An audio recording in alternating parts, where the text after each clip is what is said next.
பெற்றோர்களே, ஒரு உண்மையை எதிர்கொள்ள தயார்தானா நாம் என் பிள்ளை என்று சொல்கிறோம். ஆனால் அந்த ஒரு சொல்லில் ஒரு பெரிய தவறு மறைந்து இருக்கிறது. ஏன் என்று சொன்ன அந்த தருணத்தில் ஒரு மனிதனை ஒரு சொத்தாக மாற்றிவிடுகிறோம். ஒரு குழந்தை பெற்றோரின் கனவுகளை நிறைவேற்றுவதற்காக இந்த உலகிற்கு வரவில்லை. அவன் தன் வாழ்க்கையை வாழ வந்தவன். நாம் பெரும்பாலும் அன்பு என்று நினைப்பது உண்மையில் பயம். அவன் தோற்றுவிட்டால், அவன் தவறு செய்தால் அவன் என்ன ஆகப் போகிறான்? இந்த பயம்தான் குழந்தையின் சுதந்திரத்தை மெதுவாக கட்டி போடுகிறது. ஆனால் ஒரு பெரிய உண்மை இருக்கிறது. தவறு செய்யாத மனிதன் வாழ்க்கையை கற்றுக்கொள்ள முடியாது. விழாத மனிதன் நிற்க கற்றுக்கொள்ள முடியாது. ஒரு குழந்தை நாம் காட்டும் பாதையில் மட்டும் நடந்தால் அவன் பாதுகாப்பாக இருக்கலாம். ஆனால் அவன் தன்னை கண்டுபிடிக்க முடியாது.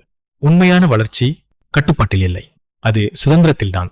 நாம் குழந்தைகளை நம்மைப் போல ஆக்க முயற்சிக்கும் போது இந்த உலகம் ஒரு புதிய மனிதனை இழந்து விடுகிறது.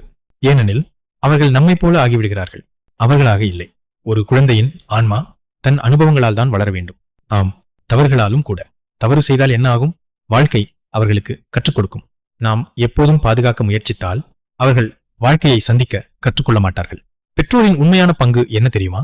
பாதையை காட்டுவது. ஆனால் அந்த பாதையில் நடப்பது பிள்ளைகளின் உரிமை. பெற்றோர்களே, இயற்கையை ஒரு நிமிடம் கவனித்திருக்கிறீர்களா? ஒரு விதை மரமாக வளரும்போது அதை யாரும் இழுத்து உயரமாக்கவில்லை. அது தன் நேரத்தில், தன் வழியில் தன் வேர்களை விரித்து வளர்கிறது. ஒரு ஆறு மலையிலிருந்து பிறக்கும் போது யாரும் அதற்கு வரைபடம் கொடுக்கவில்லை. அது தன் பாதையை தானே உருவாக்கி கடலை அடைகிறது. ஒரு பறவை முதல் முறையாக பறக்கும்போது வானம் அதை தடுக்கவில்லை. அது விழுந்தாலும் மீண்டும் பறக்க கற்றுக்கொள்கிறது. ஆனால் ஒரு குழந்தை பிறக்கும்போது நாம் என்ன செய்கிறோம்? அவர்களுக்கு பாதையை காட்டுவதற்கு பதிலாக பாதையை தீர்மானிக்க ஆரம்பிக்கிறோம். இதுதான் சரி, இதுதான் வாழ்க்கை, இதுதான் உன் வழி. இயற்கை ஒரு விதையிடம் இந்த மாதிரி மரமாகவே ஆக வேண்டும் என்று சொல்லவில்லை.